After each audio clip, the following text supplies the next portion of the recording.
Magaganda talaga ang mga sasakyan ng Mitsubishi, lalo pat napatunayan ng marami kung gaano ito kagandang gamitin. Mga modelong nagmumula dito na siguradong mapagkakatiwalaan mo sa mas mahabang panahon. Kagaya na lamang ng Mitsubishi Mirage, Expander, Montero, Strada, Triton, L300, X-Force at iba pa na narito ngayon sa bansa ay tinangkilik na ng maraming Pilipino dahil sa talagang napatunayan itong kalidad na hindi maikukumpara sa ilang mga brand competitor. Pero ganun pa man mga kaibigan ay marami pa ring mga modelo ang Mitsubishi Motors na hindi pa dinadala dito sa Philippine market na kung saan mas maganda pa sa mga modelo na narito ngayon sa bansa. Ang 5 mga bagong modelo na siguradong magugustuhan din ng kahit na sino. Yan ang alamin natin kasama ng kabuang mga presyo nito. Pero bago yun syempre, kung bago ka lamang po dito sa aking channel, baka naman kaibigan po maklik yung subscribe button pati ng notification bell para naman ma-update lagi sa mga video na gagawin ko pa. Alright, simulan na natin to!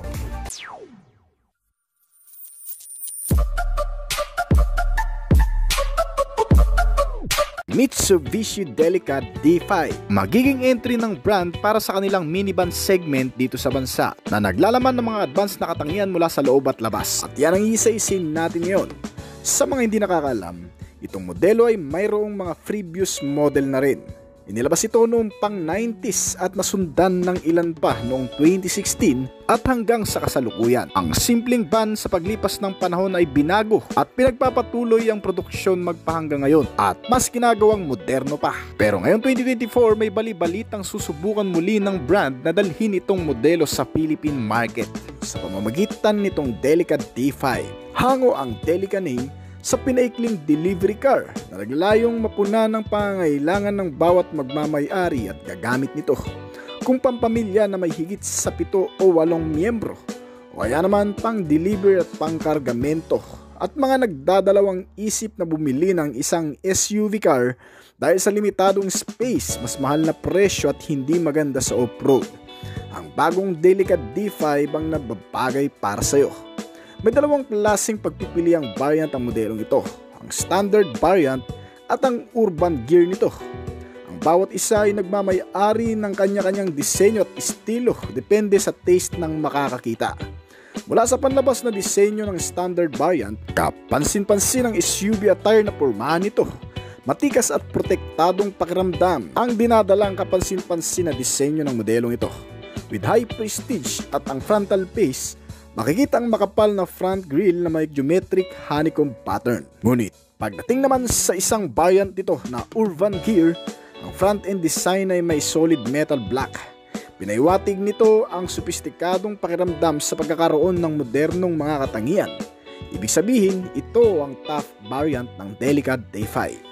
Ang parehong variant ay may newly adapted form vertical multi-LED headlamp at makapal na front bumper grille ang mas nagpabago sa buong itsura ng Delica. At para magkaroon ng isang matigas at sopistikadong muka, nakaposisyon naman ang clearance light nito sa mas mataas na portion para mas gumanda at mapahusay ang visibility habang nasa ibaba ang headlamp para naman mas makita ng maliwanag ang kalsada sa gabi. At upang mas mapabuti ang functionality at security na rin. Sa bawat side portion nitong modelo, makikita din ang mild curve ng mga fenders, mga garnish side seal at fairings. Akma-akma sa buong estilo ng body nito. Kaya hindi lang van, may pagka-premium pa. Meron din itong malalapad na tires na naka-tubeless at alloy na mags na may kabuang sukat na 225 by 55/18 habang sinusuportahan ng magagandang klase ng suspensions na inilagay dito. At syempre, Mitsubishi yan mga kaibigan kaya hindi sisirain ng brand ang reputasyon sa paggawa nito. Nilagyan ng MacPherson strut sa front suspension, isang particular form independent suspension sa front axle na nagpapatibay ng steering rod at nagsisilbing absorber ng kahit anong vibration kung maidadaan mo man sa mga malulubak o mababatong kalsada. Ito rin ang mga ginagamit ng ibang brand para sa kanilang mga unit na inilagay din sa modelong ito. Ang rear suspension naman ito ay naka-multi-link na kaya rin tumanggap ng anumang klase ng lubak.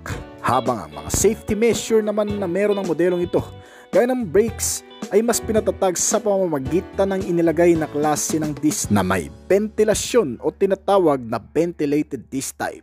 Ito ang klase ng brake na inilagay din sa mabibilis na kotse para mas garantisado ang pagbabawas ng speed at mga biglang pagpipreno sa mga hindi naasahang pagkakataon. Ang bagong Delica D5 ay nilagyan din ng bagong makina na 2.3 liter Maybach turbo diesel engine o kabuuang 2,359 cubic centimeter displacement capacity. Naka-inline 4-cylinder dual overhead camshaft with 16 valve na may kasamang supercharged na IC turbo na nagko-compress sa air intake para dumami at mapalakas ang mga pumapasok na hangin sa loob ng engine nito na nagre-resulta sa paggawa ng pinakamalakas na power output para sa kabuang displacement na 2.3 liters. Kaya naman ang nagagawang bore and stroke size nito ay 86.0 mm at 97.6 mm habang ang compression ratio naman nito ay 14:1. Ang bagong Delica D5 ay ginamitan din sa fuel supply system ng fuel injected type at may kabuang fuel tank capacity na 64 liters. Malayo-layo na rin daw ang mararating nito dahil kahit may kalakihan ay may katipiran naman sa consumption.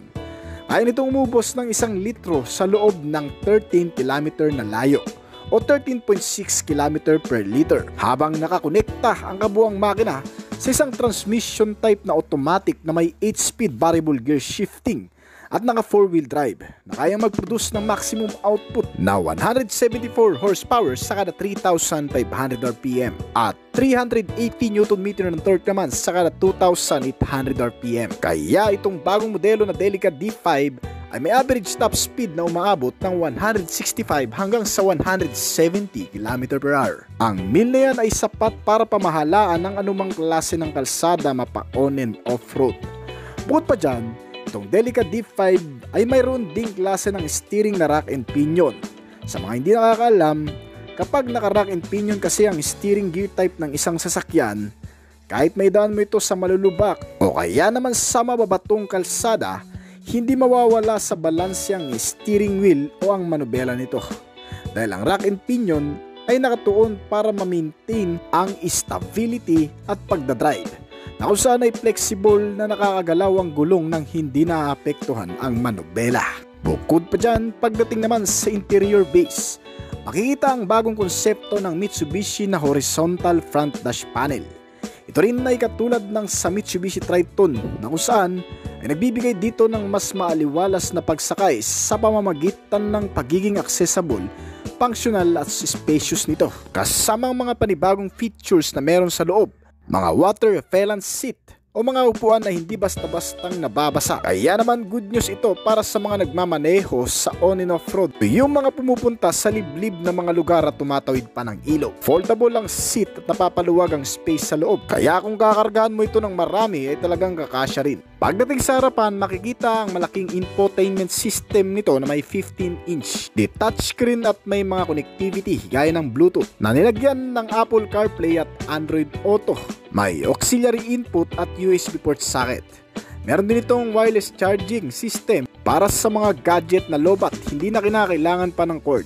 Ilalapag mo lamang ito at automatikong magcha-charge na. Sinamahan na rin niya ng convenient at comfortable features gaya ng pagkakaroon nito ng dual aircon system na may climate control. Napapanatili nito ang katamtamang lamig na kinakailangan lamang ng mga pasahero. Meron din itong kasamang center console armrest with center console pocket at may mga bulsa na rin sa kada gilid ng mga pintuan.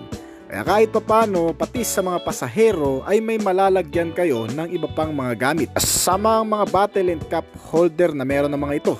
At may mga sari-sariling USB charging port system. Kasama ang multifunctional steering wheel nito na may control sa ibang mga sistema, gaya ng sound ng audio, mga ilaw, wipers at kung ano-ano pa. Mas pinadali na rin pagganahin itong modelo sa pamamagitan ng pagiging keyless entry nito. Talagang mas ginawang accessible, convenient at komportable ang modelong ito.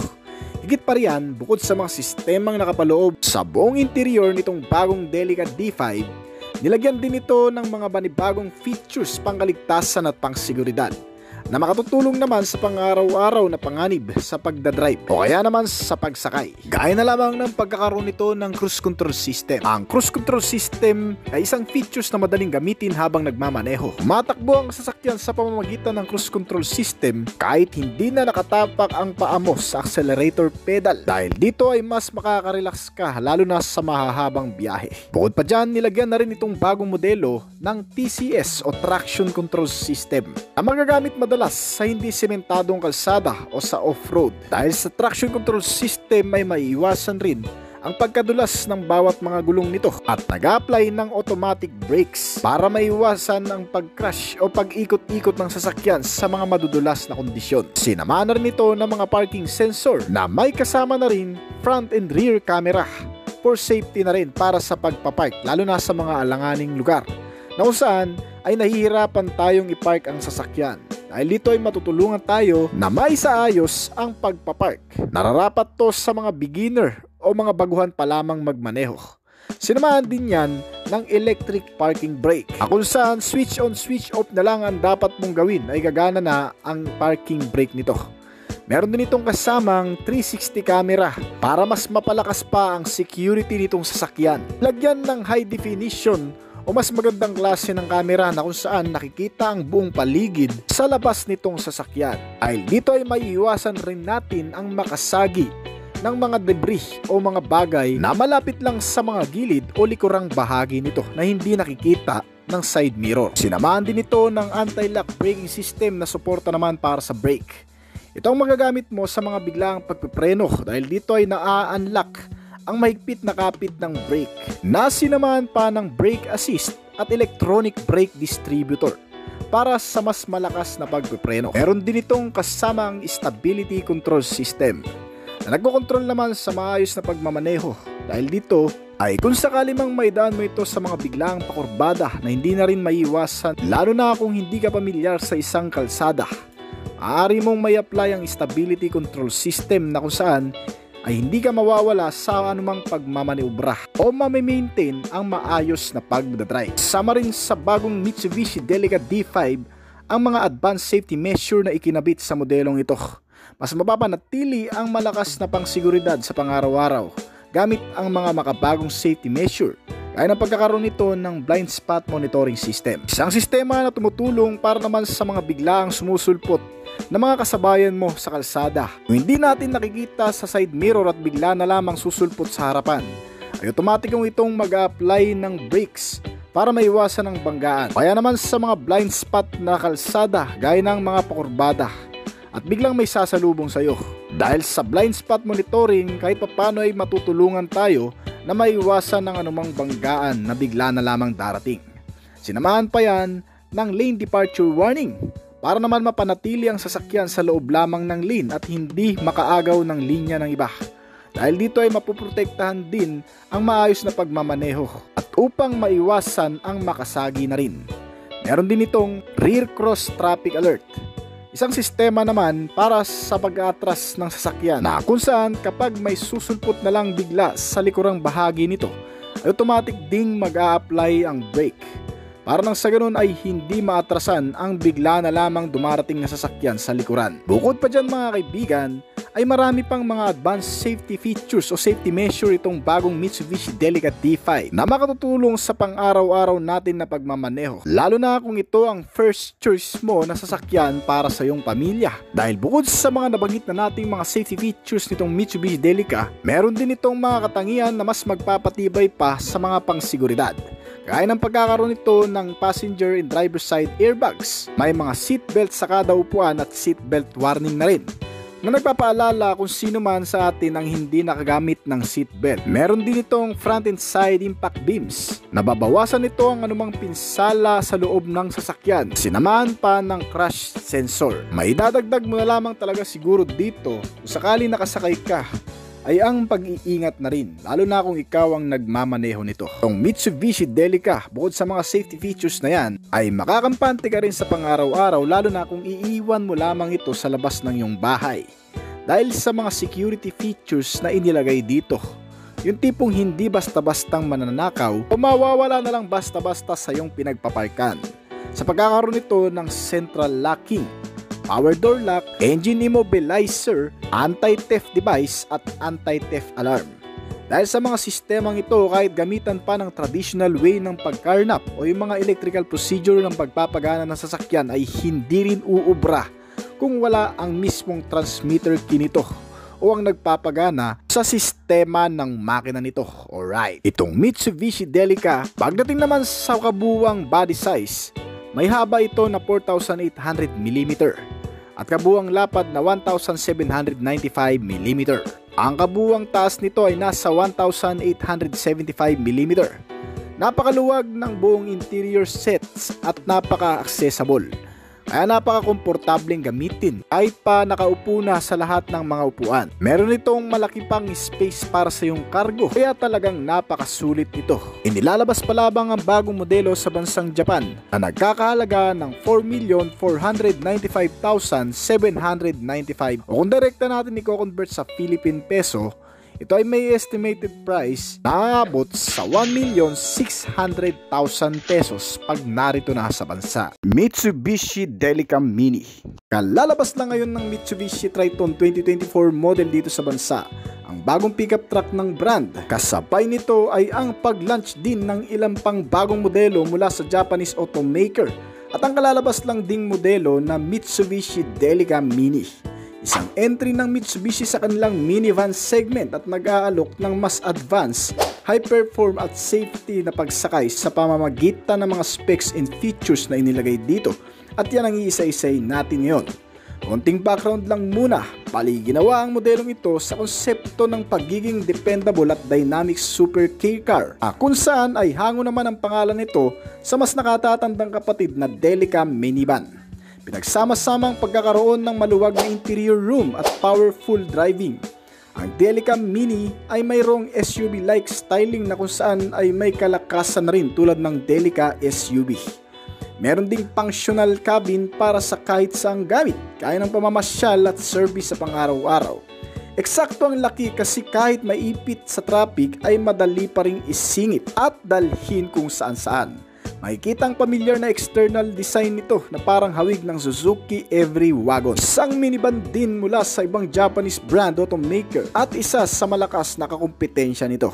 Itong Mitsubishi Delica Mini ay mayroong matapang na pangharap na tinatawag na 3-dimensional dynamic shield front fascia design. Dinadala ng mga I-shaped LED type headlamp at black front bumper grille na mayroong black boomerang shape sa ibaba. At ang panggilid naman na bahagi nito ay flat lang. Pero may mga built-in na ring cladding at side skirt, bagay na mas maganda para sa isang minivan na may pang off-road attires. Kasama dyan ang hindi naman ganung kalakihang mga gulong nito na kasing sukat lang ng gulong ng Mitsubishi Mirage G4, yung sa 2-wheel drive nito. Habang mas malaki naman ng kaunti ang sa 4-wheel drive na variant nito na may sukat na 165 by 60R15. Naka-tubeless tires at alloy na mags. May 5 pintuan at mayroon ding kakaibang design na panglikod na bahagi nito. Makikita itong L-shaped LED tail lamp at horizontal rear bumper reflector para sa magandang visibility lalo na sa madidilim na kondisyon. Nasinamahan pa ng front and rear bumper skirt para sa addition ng overall looks nito. Bagamat maliit ay napakasulit. Well, masasabi mo na talagang compact, fully set ang design ng external nito.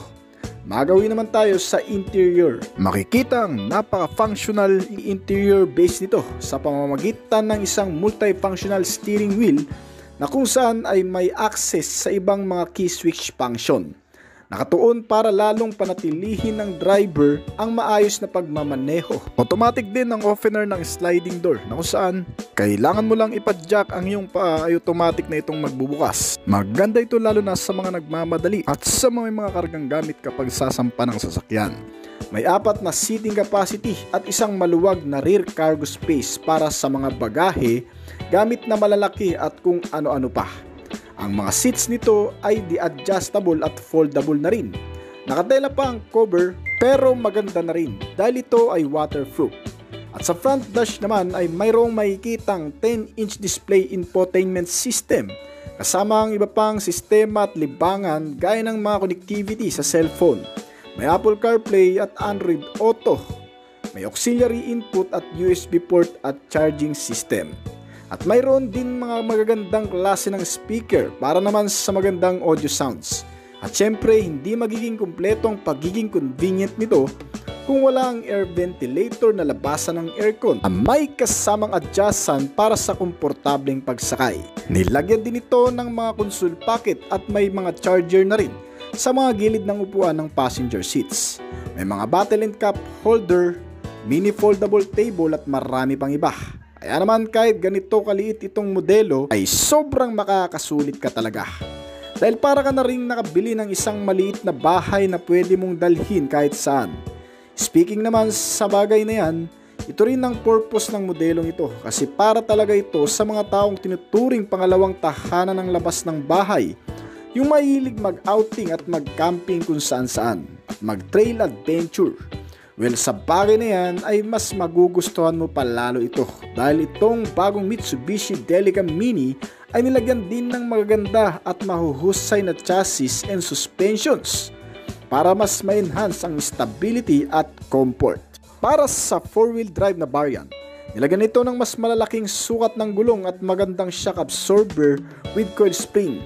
Kasama ang magandang klase rin ng steering type na rack and pinion. Dahil dito ay napapanatili ng sasakyan ang magandang pag-andar at magandang pagmamaneho na rin ng driver sa ibabaw ng kalsada. At may absorb ang anumang lakas ng vibration sa pamamagitan ng mga suspensions nito na pinapabuti ang katatagan at kaginhawaan kapag nagmamaneho sa mga hindi sementadong kalsada. Meron din itong grip control at hill descent control system na nagpapalakas ng sense of security. Mga bagong sistema safety features para sa modelong ito.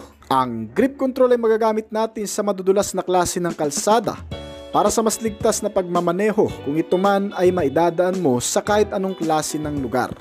Ito man ay maputik o madulas, ang bawat pag-ikot ng mga gulong ay kinokontrol ng preno upang mas masuportahan ang mahigpit na hawak mo sa manubela kapag naidadaan sa mga ganong klase ng kondisyon. Ang hill descent control system naman ay ang otomatikong nagpapanatili sa mababang bilis ng sasakyan kapag maidadaan mo naman ito sa mga pababang kalsada o yung matatarik na lugar para mas masecure ng driver ang pagmamaneho sa mga ganong kondisyon lalo na kung madulas ang pababang kalsada. Bukod pa dyan, itong bagong minivan ay mayroon pang isang advanced safety features na tinatawag na MI Pilot na ang ibig sabihin ay Mitsubishi Intelligent Pilot, isang driver assistant technology at may kasamang active safety technology. Ang MI Pilot ay isang advanced safety features na inilagay ngayon dito sa Delica Mini na nagpapanatili ng kaligtasan gamit ang iba pang mga aspeto para sa mas ligtas na pagmamaneho. Pinapanatili nito ang stable ng biyahe sa maayos na kondisyon na kung saan ay gumagamit din ng same lane driver assistant technology para sa mga highway. Dahil dito kahit siksikan sa daan ay hindi ka mai-stress sa kakaiwas sa mga motorcycle o iba pang mga sasakyan na bigla na lang sumisingit. Ang MI Pilot ay gumagana sa pamamagitan ng mga kamera sa front at isang radar detects distance kung saan mararamdaman nito ang mga makakasalubong mga didikit na sasakyan sa paligid nito sa pamamagitan ng vibration o pagtunog sa mismong driver seats. Kasama rin sa MI Pilot system ang pagkakaroon nito ng Adaptive Cruise Control System o ACC at tumutulong naman sa pagpapanatili ng distansya sa pagitan ng mga kotse kahit pa ang paa ng driver ay hindi na nakaapak pa sa accelerator pedal. Ibig sabihin, susunod lamang ito sa galaw ng mga sasakyan na nasa unahan. Isa pa sa kalakip na sistema ng MI Pilot ay ang LKA o Lane Keeping Assistant na kumukontrol naman sa pagpipiloto o pagmamaneho para mapanatili ang sasakyan sa gitna ng lane. Bukod sa MI Pilot, nabanggit din natin kanina ang Active Safety Technology. Ang Active Safety Technology gaya ng MI Pilot ay suporta din para sa kaligtasan ng mga pasahero at driver ng sasakyan. Ang paglagay ng 8 uri ng pangsyon na tumutulong sa pagmamaneho, kabilang ang Forward Collision Mitigation System. Otomatikong nasisense ng radar nito ang mga biglaang humihinto ng sasakyan sa harapan mo, kung saan na i-apply ang Automatic Braking System o biglaang paghinto nito para nang sa ganun ay hindi na mauwi pa sa disgrasya o banggaan. Sinamahan pa yan ng Emergency Assist for Fatal Misapplication at isang Automatic High Beam. Ibig sabihin kapag may mga kasalubong o kinakailangan ng mas maliwanag na daan, automatic na mag-o-on ang pinakamataas na liwanag nito sa gabi o madidilim na kondisyon. Meron din itong traffic sign recognition system na kung saan gamit pa rin ng mga radar ay nasisense ng sistemang ito ang mga signs sa traffic, gaya ng traffic light, pedestrian lane at marami pa. Meron din itong leading car departure notification o LCDNN, isang sasakyan na nagpapaalala kung may mga sasakyan na nakahinto at bigla na lang aandar. At kagaya ng MI Pilot, sinamahan din ito ng lane departure warning. Meron itong driver attention alert at prediction forward collision warning, mga sistema na nakatutulong at nagpapanatili ng kaligtasan sa mga pasahero. Sinamahan pa ng adaptive LED headlight na para mag-assist sa nighttime driving. Nakakabilib itong mga makabagong safety features na meron itong Delica Mini. Sa pamamagitan kasi nito ay mas mapoprotektahan tayo sa anumang klaseng lugar pagmamaneho o pagsakay. Siyempre dahil nga isa itong off-roader, meron din itong kasamang traction control system na para naman maiwasan ang anumang pagkadulas pag-ikot ng sasakyan kung sakali mang maidadaan mo ito sa malulubak, matutubig na klase ng kalsada. Sa pamamagitan ng traction control ay napapanatili rin ang stability ng pagdadrive. Para naman sa kabuuang makina, itong Mitsubishi Delica ay pinapagana ng 660 cubic centimeter displacement capacity. May 3 cylinder ang natural aspirated engine nito at may kasamang turbocharge with intercooler system. Kahit anong bilis ng arangkada ay mas naayos ang pagsunog ng gasolina sa pamamagitan ng pinalamig na hangin na nanggagaling sa intercooling system nito. Kaya naman ang combustion chamber ay gumagawa rin ng magandang biyahe o magandang pag-andar ng makina na nagresulta naman ng mas mataas na compression ratio na 12.0 at may bore stroke size na 62.7mm, habang ang automatic transmission type nito na CVT ay gumagawa naman ng maximum output na 52 horsepower sa kada 6,400 RPM at 64 to 100 Nm ng torque. Kaya naman ang average speed na rin na nagagawa nito ay umaabot ng 140 km/h. Not bad na rin para sa isang minivan. Kasi hindi mo naman kailangan ng mabilis, ang kailangan mo ay ang malakas. Ibig sabihin kahit gaano kadami ang nakasakay dito o may mga karga pa ito, iakyat mo man sa matataas na lugar o dalhin sa mga terrain magugubat na kalsada, ay kakayanin gamit ang mas pinalakas na makina sa mga ganong klase. Para sa kabuang detalye pa, ito ay may 12 daw na pagpipiliang kulay. May 2 klaseng variant ito, isang 2-wheeler drive na variant at isang 4-wheel drive. Para naman sa kabuuang sukat nitong Mitsubishi Delica Mini, pagdating sa haba, ito ay may 3,395mm. Ang buong lapad nito ay 1,475mm at kabuuang taas na 1,830mm.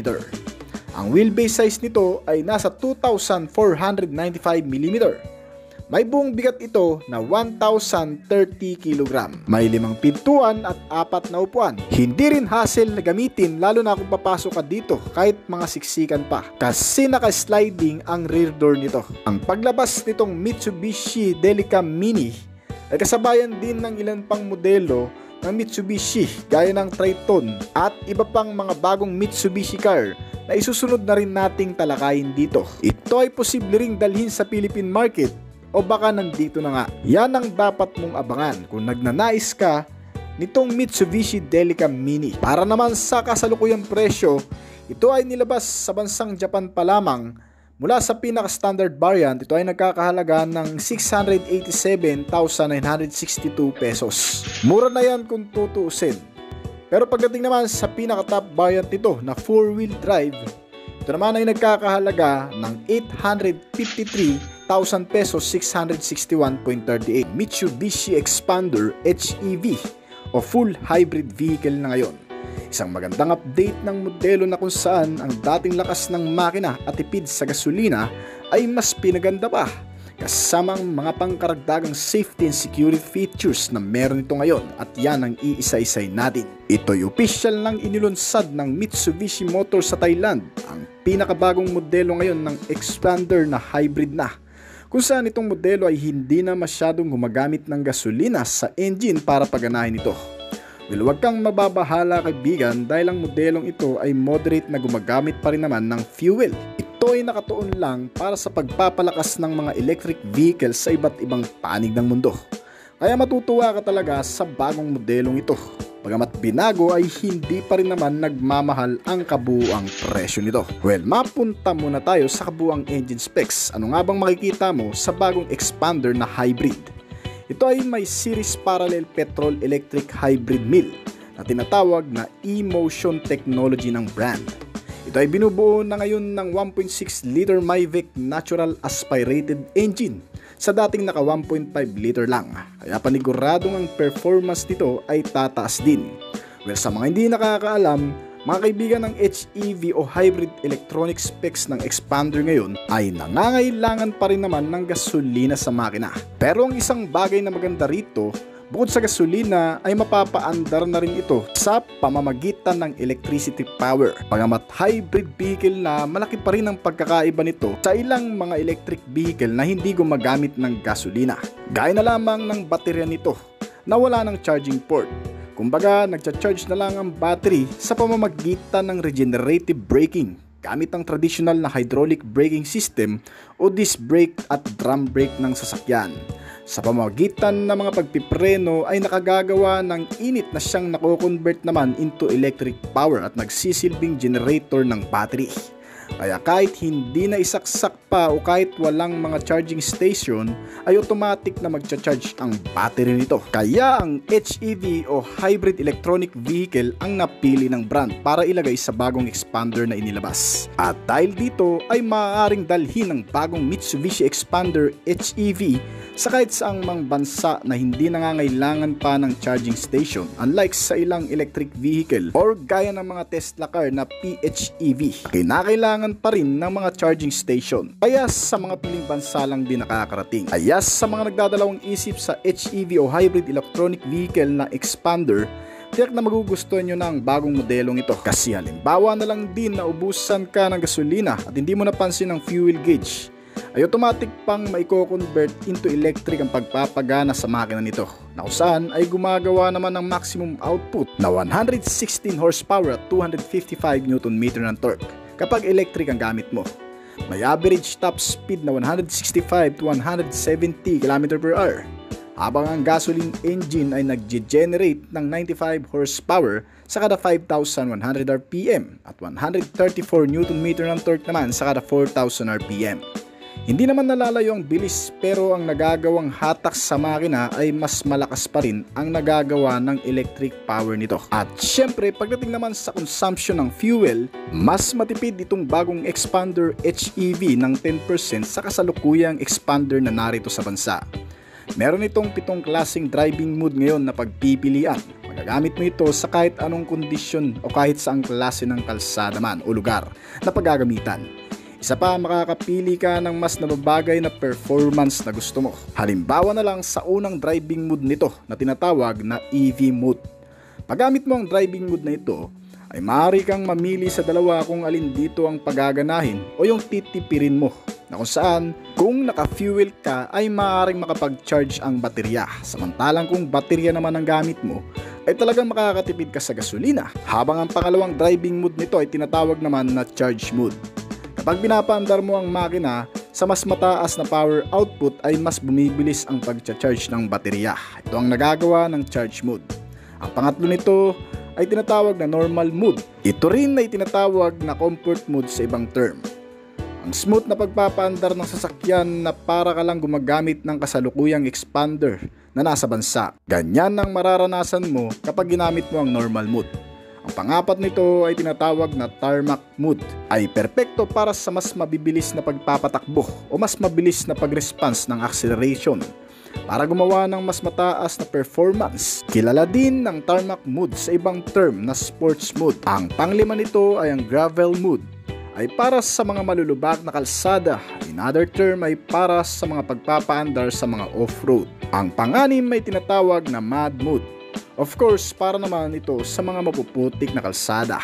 At ang pangpito ay tinatawag na wet mode, na para naman sa matutubig na lugar. Ganyan ka-high-tech ang bagong modelo ngayon na Mitsubishi Expander na may 7 pagpipili ang driving mode. Papansinin sa external ay halos walang pinagkaiba sa kasalukuyang expander ang buong disenyo, maging ang body figure nito. Pero kung susuriing maigi, makikita sa front grille ang kaunting pagbabagong shape dito sa grille at pagkakaroon nito ng badge ng HEV malapit sa front logo nito. At sa tailgate body ay mayroon ding HEV na nakalagay. Kaya madali pa rin ma-identify lalo na ng mga expander owner ang pagkakaiba ng mga ito. May mga naka-LED type na headlamp, daytime running light at tail lamp. Mas madaling makita sa gabi. At sa loob ng interior cabin, ang Mitsubishi Expander Hybrid ay mayroong bagong 8.0-inch colored digital instrument cluster na nagpapakita ng impormasyon particular sa mga hybrid system nito, gaya ng power meter na nagsasaad ng eco power at charge status ng zinc sa accelerator control. Makikita rin ang impormasyon tungkol sa EV driving efficiency at natitirang baterya. Kaya maagapan mo kagad ang pagkalobat nito. Kasama rin sa makikita mo sa instrument panel screen ang drive mode na nagbibigay daan sa madaling pagpili habang nagmamaneho. At pagdating naman sa center console, makikita rin ng new shifting lever frame ng gear selector. Sama ang 9-inch infotainment touchscreen display ay mayroon ding kaunting pagkakaiba sa dati na sinusuportahan ng Apple CarPlay at Android Auto at ilan pang mga connectivity gaya ng Bluetooth, smartphone, FM and AM radio, USB and auxiliary input at mas pinagandang audio sounds nito. Ang iba pang mga features na makikita sa bagong Expander Hybrid ay mga heat reflecting leather seats na kung saan bagamat naka-leather ang cover seat ay hindi nag-absorb ng init sa balat at talagang matitibay. May kasama ng center armrest, foldable at di-adjustable pa. Kasama ang iba pang mga bagay na makikita sa loob nito ay ang bottle and cup holder, vanity mirror, mga front and side pocket with console pocket at glove box compartment. Kasama ang keyless ignition system nito, mga control pati na sa multifunctional steering wheel na may mga switch function. Halos kumpleto na nga ang buong sistema na magpapa-convenient sa iyo habang nakasakay ka dito. Maging ang pagiging komportable sa biyahe ay talagang hindi mo na hahanapin pa dahil sa pagkakaroon ng air condition, heater at power window. Meron din itong cruise control system para naman sa hindi nakakangalay na pagmamaneho dahil dito ay kahit hindi mo natapakan pa o ibabad sa accelerator pedal lang pa ay automatic pa rin itong tatakbo sa nakatakdang bilis. Kaya bagay na bagay sa nagmamaneho sa malalayong lugar o yung umuwi pa ng probinsya. Meron din itong mga panibagong safety features para mas mapalakas ang pangkaligtasan. At syempre, dahil nga itong Mitsubishi Expander ay pwede na rin maggamit ng maigi sa off-road, nilagyan ito ng traction control system para sa kahit anong kondisyon ng kalsada ay makakasabay ang pag-ikot ng gulong nito, para iwas pagkadulas na rin o pagkawala sa balanse ng pagmamaneho sa matutubig, mapuputik, mababatong kalsada. Meron na rin itong tinatawag na Active Yaw Control, isang sistema na kumukontrol ng maayos sa pagmamaneho at sa brake force sa pagitan ng kaliwa at kanang mga gulong nito, na kung saan nagbibigay dito sa sasakyan ng maayos at balanseng pagandar kahit sa mga delikadong sitwasyon na kalsada man. Meron din itong kasamang accelerator control system. Sa pamamagitan nito ay naitatransmit ang posisyon ng accelerator sa engine control. Pinipigilan ng system na ito ang biglaang pag-andar kapag ang driver ay nakatapak sa accelerator pedal nang hindi sinasadya. At meron din itong kasamang steering control system na kapartner naman nito, na kung saan dito ay mas naisasaayos ang handling o control ng manubela lalo na sa mga biglaang pakurbada. Sinamahan pa ito ng stability control system. Itong sistema naman ay tumutulong sa maayos na pagmamaneho kung may dadaan mo ito sa mga lupain, mababato, malulubak o kaya naman madudulas na klase ng kalsada o yung mga biglaang pakurbada na rin. Ito ang sistema na magagamit mo para maisaayos pa rin ang kontrol ng manubela sa mga ganong kondisyon. Meron din itong electronic parking brake na may kasama ng auto hold. Ito ay hindi na ginagamitan ng manual o dihilang lever para ma-activate ang parking brake, dahil dito ay auto switch on and off na lang. At pa dyan, ilan pa sa mga particular safety measure na meron na rin sa dating modelo, kaya na pagkakaroon nito ng anti-lock braking system o ABS. Isang sistemang nag-unlock sa maigpit na kapit ng brake kapag bigla mo itong nagamit sa hindi inaasahang pagkakataon. Sinamahan pa ng electronic brake distributor na kumokontrol sa lakas ng force o higpit ng kapit ng brake, lalo na sa mga paahon o pababang kalsada at may karga-kargang mabibigat na gamit. Sinamahan din ito ng brake assist at isang hill start assist na para namang magamit sa mga paahon na kalsada. At syempre, meron pa rin itong speed sensing door lock. May mga airbags sa passenger and driver seats at mga seat belt sa kada upuan. Meron din itong front and side impact beams sa kung anumang bangga na magaganap at crash sensor na rin. Siyempre, ang mas magpapakonvenient pa sa bagong Mitsubishi Expander para sa mga taong makakagamit nito ay ang pagkakaroon ng air filtration system. Dito ay nalilinis o naaalis ang amoy na hindi ka nais-nais sa loob ng sasakyan o kung anuman mga virus na nasa loob na ng sasakyan ay nawawala dahil sa air filtration system. At para naman sa security features nito, itong modelo ay mayroon pa ring central locking, power door lock, engine immobilizer system, anti-theft alarm, anti-theft device na siyang tumutulong para maingatan ng mabuti itong sasakyan lalo na kung unattended tayo 24 hours. Ibig sabihin, kahit gamitan ng puwersa electrical procedure ay hindi basta-bastang aandar, magbubukas o gagana ang makina nito. Alright. Sa iba pang impormasyon, ang modelong ito ay kakalabas lamang din sa bansang Thailand na kung saan subukan ng brand ang bagong sistema na hybrid na sa Mitsubishi Expander. Ito ay may 5 years warranty sa hybrid system at 10-year warranty naman sa battery. Ito ay may kabuang presyo na ilabas sa Thailand na 912,000 Thai baht. Na kung direkta natin i-convert sa Philippine peso, ito ay aabot ng 1,415,345.17 pesos. Mas Mitsubishi Airtrek. Merong bagong SUV car ngayon ng Mitsubishi na kalalabas lang sa merkado.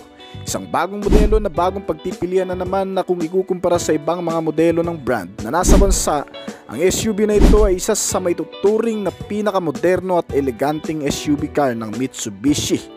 At mas kakaiba daw sa marami.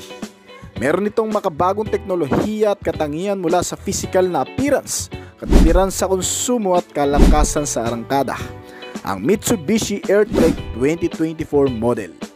Kung sa panlabas na itsura ang batayan, hindi hamak na kamukha lamang din ito ng Mitsubishi Expander na hinaluan ng kaunting Mitsubishi X-Force like na datingan. Mas aggressive sa karamihan dahil sa makikitaan sa harapan ng parang napakatalas na mga linya sa front grille radiator nito na nilagyan ng heavy chrome accent at mga split lighting assembly LED type na mga headlamp at projector type pa na klase. Sa magkabilang gilid, sa itaas na bahagi at sa ibaba ang mga naka-L shape naman ilaw nito na kung saan doon nakalagay ang daytime running light kasama ang mga turn signal light indicator, clearance light na mga naka-LED type na rin. Sa modelong ito ay pinapakita pa rin ang na-refresh na disenyo ng dynamic shield front fascia ng brand sa modernong styling nga lang. At sa side profile naman, may mga naka-alloy wheel na tires ito na klase ng mga gulong na may mga nakalagay na ring wheel arch liner o parang fender cladding na maninipis sa bawat gilid ng fenders nito. Meron din itong kakaibang disenyo ng rear portion na kung saan ang mga tail lamp naman nito ay mga naka T-shape design na binabalutan ng LED type din na klase ng mga ilaw. Automatic din nagbubukas ang tailgate nito sa pamamagitan ng sensor kaya mas mapapadali ang access lalo na kung ikaw ay may mga bitbit na mga gamit na ilalagay mo sa loob nito. At ang handle ng pintuan ay automatic ding na-fold para sa additional security dahil hindi mo basta-bastang mabubuksan kapag wala ang mismong transmitter key nito. Kasi kung pagmamasdan, hindi lalabas ang handle kapag nakalock ang remote key nito. Meron itong simpleng interior base na may auto-adjustable at foldable na mga seats na may kanya-kanyang mga headrest, may center armrest sa second row seats at may kasama na rin itong mga bottle and cup holder para sa mga inumin.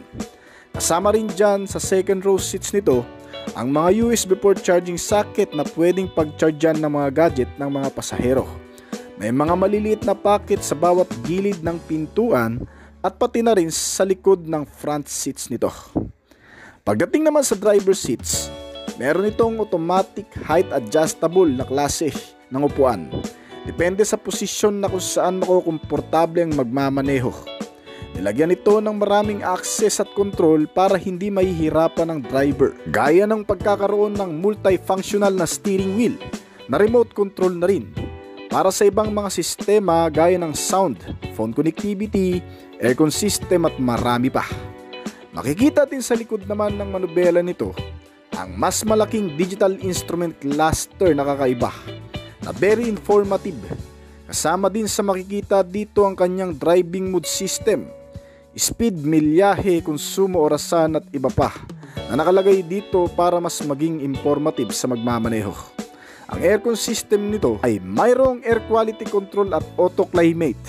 Malinis ang hangin na pumapasok sa loob ng sasakyan at nawawala ang anumang mabahong amoy sa pamamagitan ng air cleaner system nito. Meron din itong napakalaking touchscreen na infotainment system para sa iyong mga libangan habang bumabiyahe.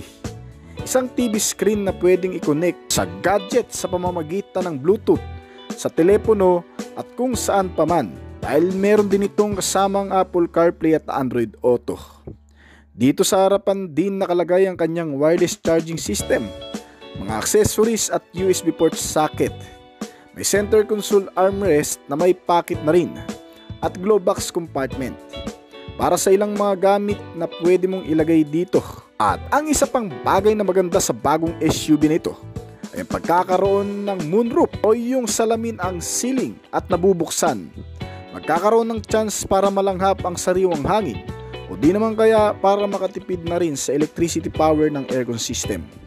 Itong bagong Mitsubishi Airtrek 2024 model ay pinapagana ng permanent magnet synchronous motor. Isang makabagong features para sa pagpapaandar nitong sasakyan na hindi na gumagamit ng anumang fuel, fluid o krudo, kundi mismong electricity na lamang na nagagaling naman sa baterya nito. Pati ang lahat ng mga sistemang gumagana sa loob nitong sasakyan, gaya ng aircon system, mga ilaw, audio sounds at marami pang iba, sa pamamagitan ng permanent magnet synchronous motor generator nito umaasa at isang baterya na pinanggagalingan naman ng electricity power na tinatawag na ternary lithium battery na naglalaman ng 350 volts at 69.9 kilowatts. Kaya nitong tumakbo sa loob ng 520 kilometro na layo bago pa tuluyang malobat.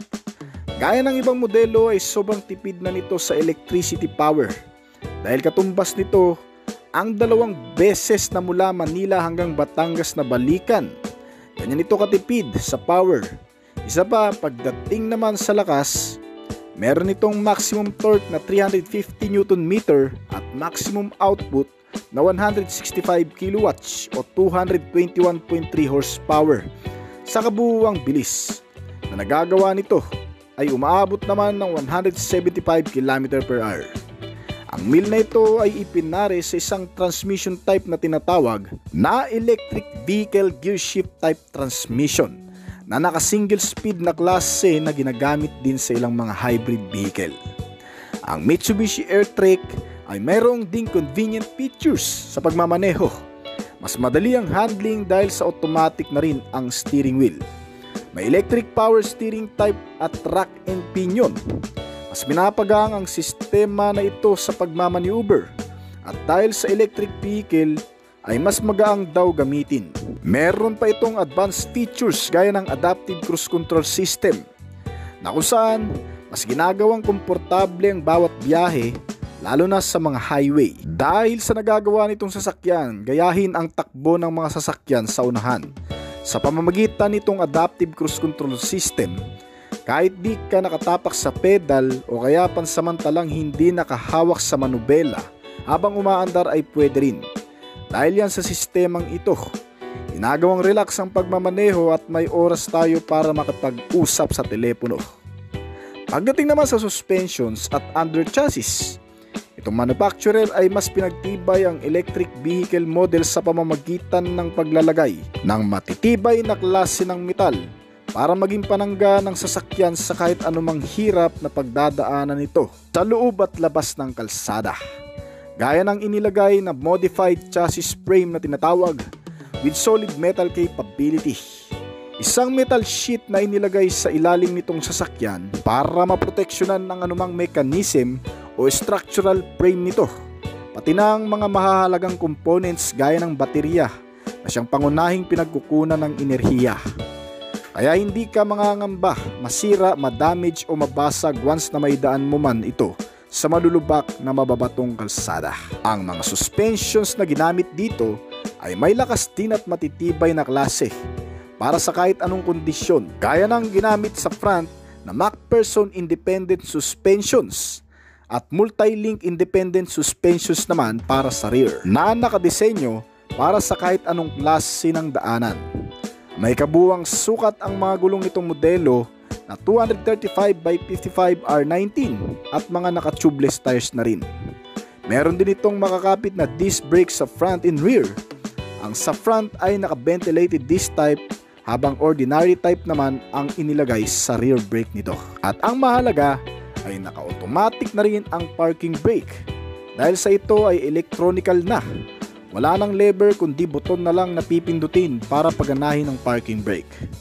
Bukod pa dyan, nilagyan din ito ng mga advanced safety features gaya ng lane change keeping assistance.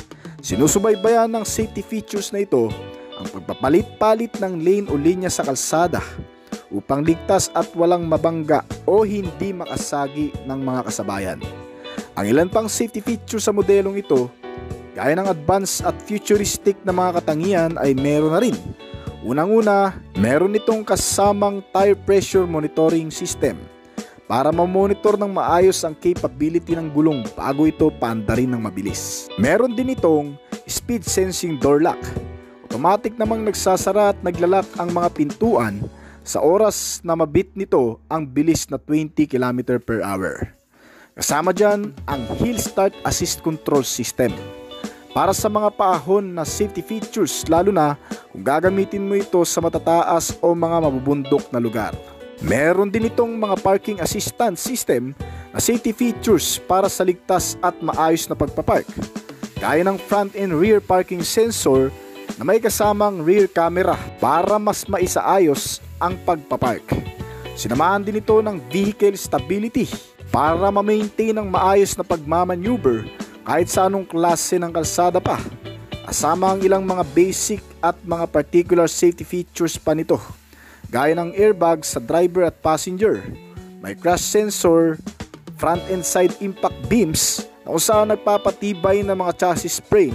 Magkakaroon ng kolisyon ay hindi basta-bastang mapupuruhan ang mga occupants sa loob nitong sasakyan. May mga kasama na ring seatbelt sa kada upuan. At isa pa, nilagyan din itong bagong modelo ng isang 360 camera para makita naman ang buong paligid nito habang ikaw ay nasa loob. Monitor mo sa pamamagitan ng mga camera na nakapalibot dito na naka-view sa mismong TV screen nito. Makikita mo din kung may masasagi, matatamaan at maatrasan itong object sa buong paligid. Para na rin sa security features nitong sasakyan. Sinamahan ito ng anti-lock braking system, electronic brake distributor at brake assist na pangkaragdagang suporta sa paggamit ng preno. At para naman sa off-road ride, sinamahan din ito ng isang traction control system na nagsasaayos ng bawat ikot ng gulong sa front and rear. Dahil dito ay walang tendencyng madulas, madisgrasya o magpaikot-ikot ang sasakyan sakali mang magkakaroon ng biglaang preno, at upang maiwasan na rin ang pag-crash nito kung may dadaan man sa mga malulubak, mga tabinging kalsada. At syempre, meron din itong mga security features kung sakaling wala kang sariling parkingan o kaya naman sa gilid lamang ng kalsada ito iiwan. Meron itong mga security features para hindi basta-bastang makarnap, mabuksan ng pintuan o mapagana ang makina, gaya ng engine immobilizer system, power door lock, central locking, anti-theft alarm at anti-theft device system. Ang modelong ito ay hindi Japan-made kundi China-made na nagmula sa isang Mitsubishi brand na base ngayon sa bansang China. Meron itong 5 pintuan at 5 upuan.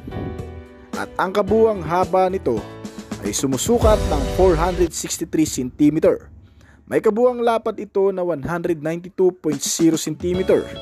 May taas ito na 172.8 cm at wheelbase size na 283 cm. Fast charging na rin ito mga kaibigan at pwede ka nang mag-charge sa iyong bahay. Kasama kasi ito sa package nito. At para naman sa kabuuang presyo, ang estimated price nito ay naglalaro sa 2 million pataas. Mitsubishi Xpander Cross HEV. Mas pinaganda, pinatipid at mas pinalakas.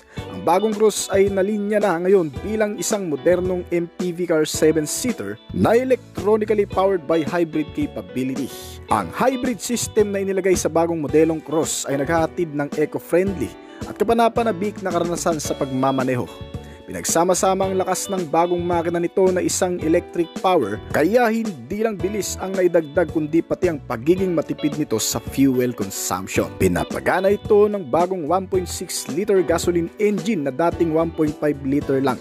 Naka-inline 4-cylinder pa rin, dual overhead camshaft, 16 valve at sinamahan ng new Mavic 4 engine na gumagamit ng mataas na expansion ratio cycle upang makamit ang mas mataas na combustion efficiency, habang nananatili pa rin ang ilang specs ng engine mula sa dating modelo, gaya ng naka-electric water pump system na ginamit din sa unang Cross model. Dahil dito ay mas tumipid ng 10% sa fuel economy itong bagong Cross model sa bagong makina na inilagay dito, na kung dati ay kumukonsumo ng 22 km per liter, ngayon ay mas mataas na ito sa average fuel consumption na 24 to 26 km per liter. At ang kasama nito ngayong isang series parallel petrol electric hybrid mill system na tumutulong sa pagpapalakas din ng accelerator sa pamamagitan ng isang electric power. Kaya panigurado ang performance nito ay tataas din talaga at mas titipid palalo sa konsumo. Well, sa mga hindi nakakaalam mga kaibigan, ang HEV o hybrid system nitong electronic specs ng Xpander Cross ngayon ay nangangailangan pa rin naman ng gasolina sa makina. Pero ang battery nito ay wala ng charging port. Kumbaga, na-charge na lang ang baterya sa pamamagitan ng regenerative braking gamit ang traditional na hydraulic braking system o disc brake at drum brake ng sasakyan. Sa pamamagitan ng mga pagpipreno o sa bilis ng takbo ay nakagagawa ng init na siyang nako-convert naman into electric power at nagsisilbing generator ng baterya. Kaya kahit hindi na isaksak pa o kahit walang mga charging station ay automatic na magcha-charge ang battery nito. Kaya ang HEV ang napili ng brand para ilagay sa bagong Xpander Cross at Xpander model na inilabas ngayong taon. Dahil dito ay maaaring dalhin ng bagong Mitsubishi Xpander Cross HEV sa kahit saang mang bansa na hindi nangangailangan pa ng charging station, unlike sa electric vehicle or gaya ng mga Tesla car na kinakailangan pa rin ng mga charging station. Kaya sa mga nagdadalawang isip sa HEV o hybrid electronic vehicle na Xpander Cross, tiyak na magugustuhan nyo na ang bagong modelong ito kasi halimbawa na lamang din na ubusan ka ng gasolina sa daan. Ito ay mapapagana mo pa rin sa automatic na paraan ng pag-convert into electric na pagpapaandar sa Xpander Cross, na kung saan ay gumagawa naman ng maximum output na 116 horsepower at 255 Nm ng torque kapag electric ang gamit mo, na may average top speed na 170 to 180 km/h. Habang ang motor o engine naman ito na walang kasamang electric ay nagge-generate lamang ng mas mababang RPM at maximum torque. Hindi naman nalalayo ang bilis, pero ang nagagawang hatak sa makina ay mas lumalakas pa rin ang combination ng electric at bagong 1.6 liter na makina nito. Pagdating naman sa consumption ng fuel, kapag electric ang gamit mo, base na rin sa ginawang test ng New European Driving Cycle o NEDC, ito ay mas nakatitipid pa ng 34% sa city driving, habang 15% naman ang itinipid nito sa mga highway. O sabihin na nating kumukonsumo ito ngayon gamit ang hybrid mill ng hanggang sa 26 to 32 km per liter. Talagang sulit ang modelong ito mga kaibigan. Dahil bukod pa dyan, ay nilagyan din ito ng bagong features pagdating sa driving. Mas bumilis din daw kasi ang response ng accelerator at mas gumaan ang handling kumpara sa dati. Meron itong bagong inilagay na 7 klaseng driving mode system. Magagamit mo ito sa kahit anong kondisyon ng kalsada o lugar na paggagamitan. Isa pa, makakapili ka ng mas nababagay na performance na gusto mo. Kagaya na lamang ng unang driving mode nito na tinatawag na EV mode. Pag gamit mo ang driving mode na ito, Maaari kang mamili sa dalawa kung alin dito ang pagaganahin o yung titipirin mo, na kung saan kung naka-fuel ka ay maaari ka pang makapag-charge ng baterya. Samantala kung baterya naman ang gamit mo ay talagang makatitipid ka naman sa gasolina. Ang pangalawang driving mode ay tinatawag na charge mode. Kapag pinaandar mo ang makina sa mas mataas na power output, ay mas bumibilis ang pag-charge ng baterya, kaya makakapahinga ang hybrid power. Ang pangatlo naman sa driving mode nito ay tinatawag na normal mode. Kilala rin ng driving mode nito sa tawag na comfort mode. Smooth ang pagpapaandar ng sasakyan na para ka lamang gumagamit ng kasalukuyang expander na nasa bansa sa city ride. Ang pangapat nito ay tinatawag na tarmac mode. Ay perpekto naman para sa mas mabilis na pagpapatakbo. Mas mabilis ang response ng accelerator para gumawa ng mas mataas na performance sa kalsada. Kilala din ng tarmac mode sa ibang term na sports mode. Ang panglimang driving mode ay tinatawag naman na gravel mode. Ay para naman sa mga malulubak na kalsada. In other term, ay para sa mga pagpapaandar sa mga off-road. Ang panganim nito ay tinatawag namang mud mode. Of course, para naman ito sa mga mapuputik na kalsada. At ang pinakahuli ay ang wet mode na para naman sa mga matutubig na lugar. Kung papansinin sa external, ay halos walang pinagkaiba sa kasalukuyan na expander cross ang buong disenyo nitong bago. Maging ang body figure, hugis at sukat. Pero kung susuring maigi, makikita sa front grille ang kaunting pagbabago sa shape at pagkakaroon nito ng badge ng HEB malapit sa front logo nito, pati sa tailgate at sa side-to-side fender panel ay mayroon din nakalagay. Kaya madaling ma-identify lalo na ng mga expander cross owner ang pagkakaiba ng mga ito.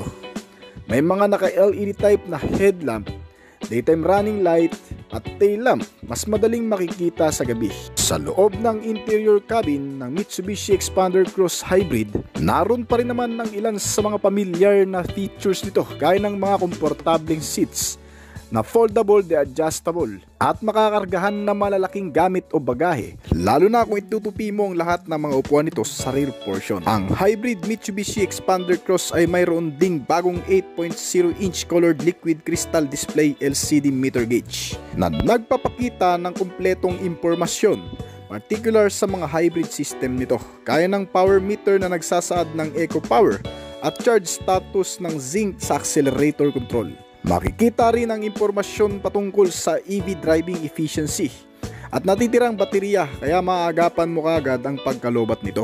Kasama rin sa makikita mo sa instrument panel screen ang 7 driving mode nito na nagbibigay daan sa madaling pagpili habang nagmamaneho. At pagdating naman sa center console panel, makikita rin ang new shifting lever frame ng gear selector kasama ang 9-inch infotainment touchscreen display ay mayroon ding kakaunting pagkakaiba sa dati na sinusuportahan ng Apple CarPlay at Android Auto at ilang pang mga connectivity gaya ng Bluetooth, smartphone, FM and AM radio, USB and auxiliary input at mas pinagandang audio sounds nito. Ang iba pang mga features na makikita sa bagong Expander Hybrid ay ang mga heat reflecting leather seats na kung saan bagamat naka-leather ang cover seat ay hindi nag-absorb ng init sa balat. Talagang matibay.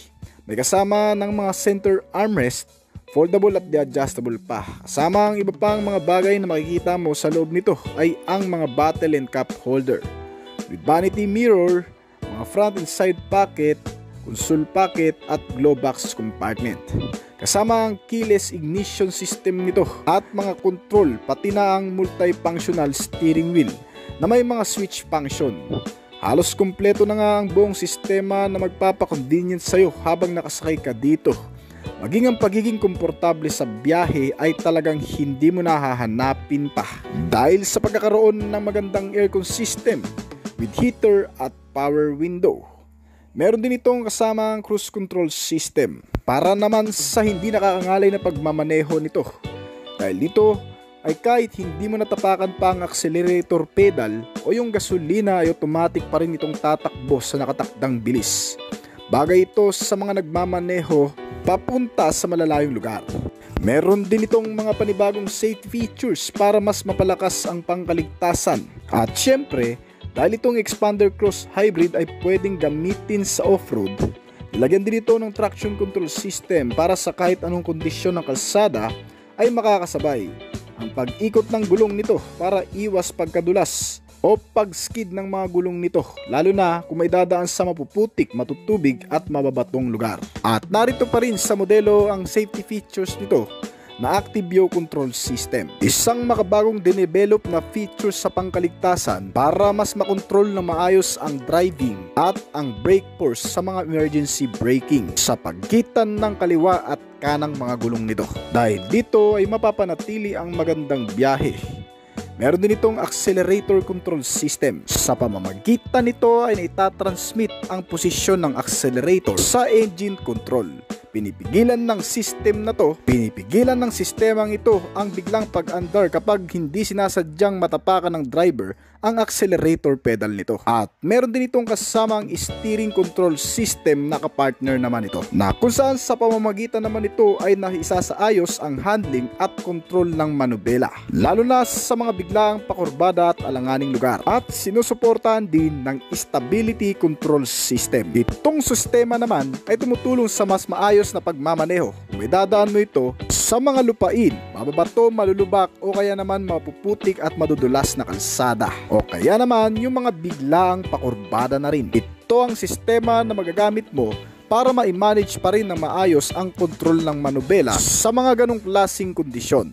Meron din itong electronic parking brake na may kasama ng auto hold. Ito ay hindi na ginagamitan ng manual o dihilang lever para ma-activate ang parking brake, dahil ito ay auto switch on and off na lang. Bukod pa dyan ng ilan pa sa mga particular safety features nitong bagong Expander Cross na meron din sa lumang modelo ay pagkakaroon nito ng electronic brake distributor, nagpapatibay ng kapit ng brake at nagpapahina ng takbo lalo na sa mga pababang kalsada. Meron ditong ABS o anti-lock braking system na siyang nag-a-unlock naman ng brake kapag nagamit mo ito sa mga biglaang pagpepreno, na sinamahan pa ng brake assist. Meron din itong hill start assist control system na magagamit mo naman sa mga paahon na kalsada, dahil kahit nakatigil ang sasakyan sa mga biglang paakyat ay hindi ito basta-bastang uus-us pababa ng bundok kahit hindi ka nakatapak sa brake pedal. Sinamahan pa ito ng traction control system na magagamit mo naman sa malulubak, mababato, matutubig na lugar, dahil dito ay may iwasan din ang pagkawala sa balanse ng pagmamaneho. Sinamahan pa ito ng speed sensing door lock. Habang tumatakbo ng mabilis itong sasakyan, ay otomatikon namang naglalak ang mga pintuan nito para nang sa ganon ay hindi basta-bastang mabuksan, lalo na kung mabilis ang takbo nito. At syempre hindi nawawala dito ang mga basic safety features gaya ng airbags sa driver and passenger, mga seat belt, front and side impact beams, may crash sensor at marami pa. At para naman sa security features, itong modelo ay naroon pa rin ang 5 klaseng security features nito na mag-iingat naman sa modelo kapag ikaw ay walang sariling parkingan sa bahay at iniiwan mo lamang ito sa labas, na kung saan ay hindi basta-bastang magagalaw, mapapastart o makakarnap ng kahit na sino na magtatangka dito kung wala ang mismong transmitter key nito. Dahil sa pagkakaroon nito ng central locking, power door lock, engine immobilizer system, anti-theft alarm at anti-theft device, na siyang tumutulong para maingatan ng mabuti itong sasakyan lalo na kung unattended tayo 24 oras. Itong Expander Cross ay inilalabas pa lamang sa bansang Thailand ngayong taon, kasama ng paglabas ng kapatid nito na si Expander na pareho ng mga naka-hybrid electronic power. Hindi pa rin natin masasabi kung ito nga ba ay hindi kasama sa coding kung dadalhin na dito sa Philippine market. At syempre, kailan nga ba ito dadalhin sa Pilipinas? Wala pang malinaw na impormasyon tungkol sa Mitsubishi Motor Philippines kung tuluyan nga bang dadalhin ngayong taon itong mga bagong cross. Ang sigurado lang dito ay ang posibleng pagdating nito sa Pilipinas. Meron itong estimated price na 1.5 million kung sakali mang dadalhin na sa Pilipinas. May 5-year warranty sa hybrid system at 10-year warranty naman sa baterya nito.